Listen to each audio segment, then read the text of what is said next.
waaw hedduu takka namatti tola. Ganni Joordaan irraa gara Dubaay imaltee jirti. Tegisti faana gammii faana wal argattee jirti. Hedduu takka gammaddee burraaqaa jirti. Baay'ee tokko namatti tola, baay'ee tokko siif gammadee jira. Ashamaa harka fuudhee akkam jirtan hordoftoota chaanala kootii kan taatan marti keessanuu nagaa rabbii lafaaf iddoo jirtanitti isiniif haa baay'atu akkam turtan akkabsaa kana keessa. Ana obboleettiin keessa nagaa guutuurraa faa qaba. Nageenya na bukkee ture isin birallee jiraatu isin jecha. Namoonni chaanala kanaaf haaraa taatan subscribe, like gochuudhaan maatii keenyatti dabalama. Kan maatii koo turtan immoo hanga yoona yaadawwan garaagaraatiin na deeggaraa turtan galatoomaa galata guddaa na biraa qabdu isin jechuu jaaladha. Akkuma argitan kana ganni Dubaay keessa burraaqaa jirti jechuudha. Joordaan miilan dhiittee bira dabartee jechuudha.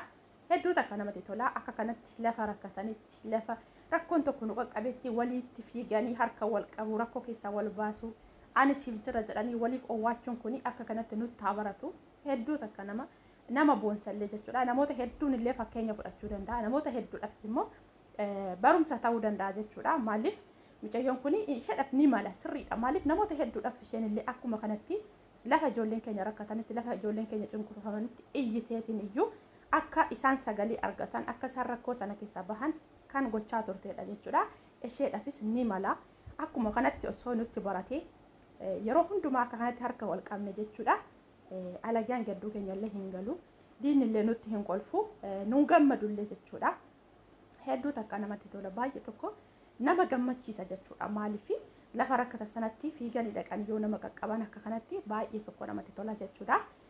Ergeeshi waa'ee sana dubbatteeti jechuudha. Ani maaliif waan akka sana kolfaan yeroo hunda laayivii ishii hunda kolfaan sababa dabarsituuf jechuudha.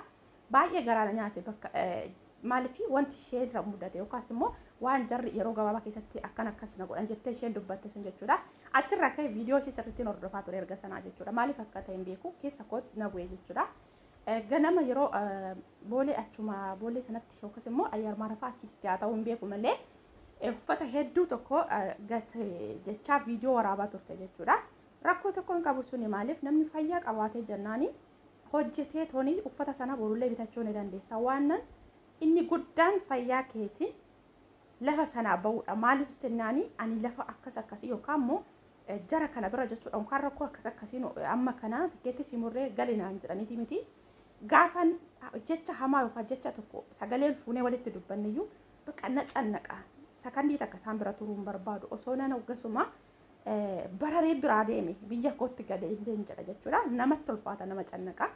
Tigistillee akkasuma halkattan kitii tana taa'ina eegaa bulinaan jettee ishee eegaa bulee ammas haasadiititti eegaa bulee fooloon kiyya naa dabaleyyuu lakkaa isin kanaaf halkan taa'aa bultan jechaa turte ganama jechuudha. Maaliif akka kanatti hiriyaa akkasitti garaa walitti matanii akka kanatti jechuudha. Nun beeku maaliif baay'ee tokko jechuudha. Nama qannaasisa. Walumaa galatti jechuudha. Baay'ee nama gammachiisa illee nama qannaasisa. Kanaaf walumaa galatti hundaa obsa godhatteeti isheen. Obsa godhattee amma tikeettiin gara Dubaay kun kutamee ergamutti eeguun kun dandeettii guddaa nama obsa qabu ta'uu ishii kanumaan ni beeksisti jechuudha. Maaliif jechuudha odoo keenyatti anaati dafee murtoo tokkoon fudhadha. Saatuma sana maali yoon galeen jedhanii murteessa. Amma kana ija isaanii fuulduraa hin taa'u bakka sirriitti waan akka diinatitti isaan fudhadhee jechuudha. Garaan koo ishinaa jedhee halkan takka biraan bulu jechuudha.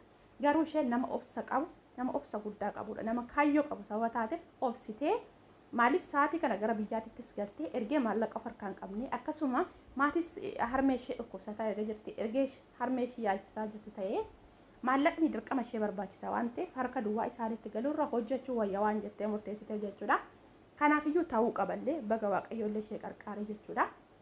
Obsiteerti nama sirriitti obsa qabudha jechuudha. Kanaaf amma immoo boocha gadda sana dagattee amma kofaltee akka kanatti yeroo isheen burraaqxe hedduu takkanatti tole dhugaa maaliif baay'ee tokko jechuudha. Akka waan kootti bakka sana bu'ee anallee akka isheetitti ni gammade jechuudha. Waan suni akka kootti fudhadhee jechuudha.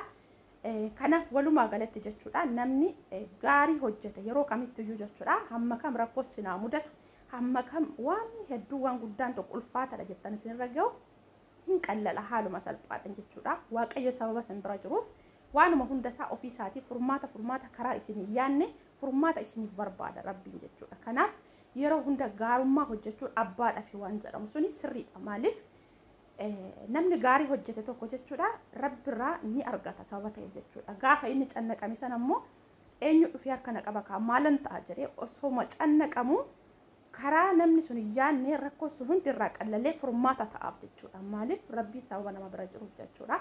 Kanaaf gaarummaan abbaadhaa fi sirriidha. Yeroo baay'ee ishinillee namoota hedduudhaaf sagalee ta'a, namoota hedduudhaaf iyyaa turte waan ta'eef kun isheedhaaf ni mala. Akkuma kanatti wal bira haa dhaabbannu, akkuma kanatti walaa jajjabeessinu, harka walaa qabnu. Maaliif yoo nuti waliif owwaannee harka wal qabne malee eenyumtuyyuu feetooniyyuu harka nu qabullee nuuf owwaachuu hin danda'u. Alagaan jechuudha. Alagaadhuma nuti keessattuu ijoolleen Oromoo akka kanatti nutti barate harka wal qabna taanaan waliin tattaafanna taanaan diinni gidduu keenya galuu hin danda'u jechuudha.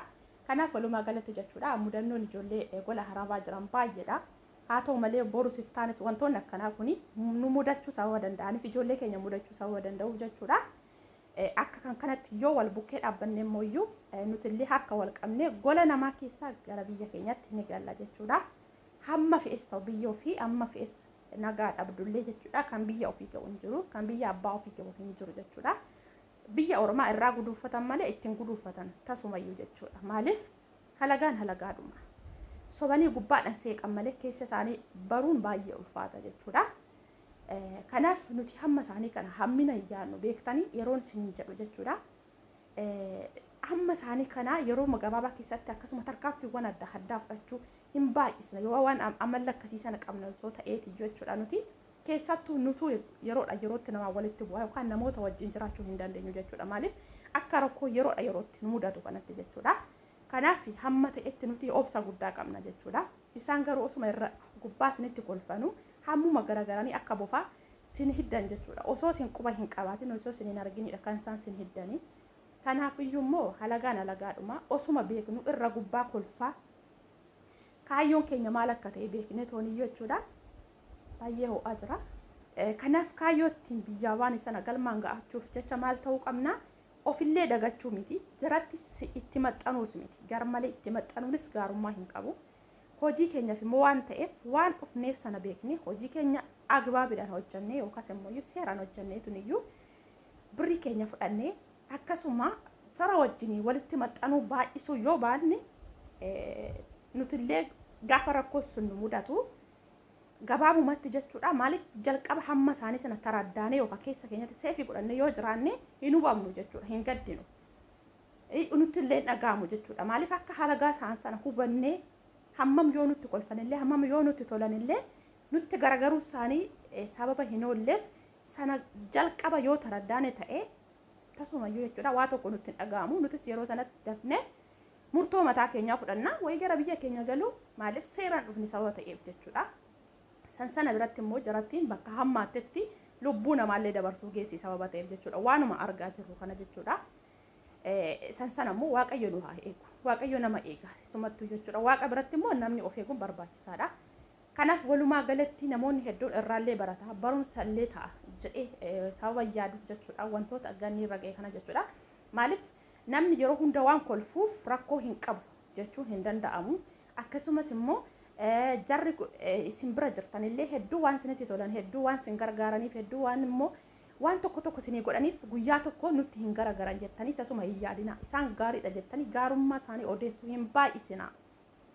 Isaan dhuguma maaliif oduu akkanaati waan narra ga'e argeef jechuudha. Ani jara kana yeroo baay'ee nama gaariidha jedhee maqaa isaaniillee sirriitti jechuudha. Namni gaafa dha'e isaan baay'ee nama gaariidha jechaaniin ture jechuudha. Garuu akkuma kana dura isinitti himee jechuudha waan isaan na godhan jechuudha. Daqiiqa takka keessatti kaatiitti kan isheen tikkeetti murtee dhaqiitii mucaadhanii buufata xiyyaaraatiin gahee kottu jetteen jechuudha. Osoo nani nama salphaa nama ija laafu ta'eera ishi jedheetuman deema garuu ishi hin jennee fi tikkeetti ishii qofatu lafatti gubate jechuudha. Ani gara biiroon dawwaladhe jechuudha. Kanaaf iyyuu jechuudha isaan hammam takka yoo namatti tolanillee hammam takka yoo si wajjin kolfanii taphatanillee sa'aatii isaanitti si hiddan hin beekan. Namni kamiyyuu beekuu hin danda'u. Kanaaf nuti of eeggannoo gochuu qabna. Waaqan biratti namni of eeguun barbaachisaadha isiniin jedha obboloota koo innaa baay'ee tokko waan natti tolee das na jedhee gammadeef ammuma kana dubbachuuf as ba'ee namni ganniidhaaf gammannee jira hedduu nutti tolee mudannoon kuni nu boru nu bira ga'uus danda'a jetta yaada keessaan komentii jalallee akkasuma laayikii gochuullee inni irraanfatinaa isiniin jedha hanga viidiyoo biraa walitti deemnutti turtii gaarii isiniin jedha baay'een isin jaaladha baay'ee isin kabaja turtii gaarii laayikii godhaa sheerii godhaa yaada keessan